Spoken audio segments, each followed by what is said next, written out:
माँ जी, ये आरती की थाली तैयार है। तो फिर चलो अपनी देवरानी की आरती उतारो और उसका गृह प्रवेश करो। वंदना कौशल्या देवी की बड़ी बहू है। आज वंदना का देवर अपनी पत्नी को ब्याह कर घर ला रहा होता है, इसलिए वंदना उनके स्वागत की तैयारी कर रही होती है। वो दरवाजे के बीचों बीच चावल का कलश रखती है। तभी अनमोल अपनी पत्नी प्रियंका के साथ दरवाजे पर आ जाता है।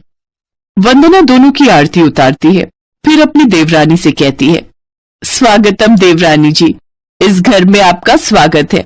अब अपने दाहिने पैर से इस कलश को गिराकर अंदर आ जाइए। कलश गिराकर प्रियंका अंदर आ जाती है और घूंघट हटाकर कहती है, ओफो, आप कितनी फॉर्मेलिटी कर रही हो, मुझे ये सब ज्यादा पसंद नहीं।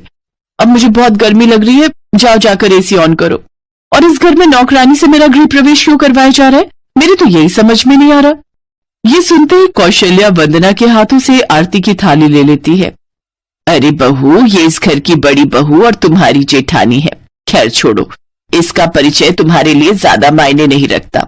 तुम तो बड़े घर से आई हो, इसलिए मैंने तुम्हारे कमरे में एसी फिट करवा दिया है। अब तुम जाकर अपने कमरे में आराम कर लो। आओ भाभी, मैं आपको कमरे तक ले जाती हूँ। संध्या अपनी छोटी भाभी को उसके कमरे तक लेकर जाती है और कमरे का एसी ऑन कर देती है। उस कमरे को देखकर प्रियंका मुंह बनाते हुए कहती है, कितना छोटा सा कमरा, यहाँ मैं कैसे रहूंगी? भाभी, ये तो हमारे घर का सबसे बड़ा कमरा है, आपको यहाँ कोई परेशानी नहीं होगी। आपको कुछ भी चाहिए हो तो हमें आवाज दे देना। संध्या वहां से चली जाती है। फिर प्रियंका अपने बिस्तर पर बैठ जाती है और आराम करने लगती है। तो दूसरी तरफ कौशल्या अपनी बड़ी बहू की रेल बना देती है। बड़ी बहू, तुम क्या यहाँ खड़े खड़े हम सबका मुंह देख रही हो? जाओ और हम सबके लिए ठंडाई बनाकर लाओ।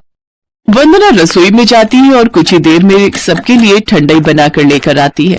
अब बेचारी वंदना अकेले ही घर के सभी लोगों और रुके हुए मेहमानों के लिए खाना बनाती है, घर की साफ सफाई करती है और बर्तन धोती है। साथ ही अपनी देवरानी के सब नखरे भी उठाती है। जेठानी जी, मेरे सूटकेस से सारे कपड़े निकालकर अलमारी में लगा दो। वो क्या है ना, बहुत टायर्ड फील कर रही हूँ। वंदना अपनी देवरानी की वो फरमाइश भी पूरी करती है, लेकिन इन सब कामों की भागदौड़ में वो बुरी तरह थक जाती है और उसकी कमर दर्द करने लगती है। आह, मेरी कमर कितनी दुख रही है, लेकिन अभी तो ये बर्तनों का ढेर धोना भी बाकी है। तभी कौशल्या रसोई में आती है और अपनी बड़ी बहू से कहती है, बड़ी बहू, एक बड़ा सा गिलास भर के दूध गर्म करो और उसमें ढेर सारे ड्राई फ्रूट्स और केसर डालो। वो बड़े घर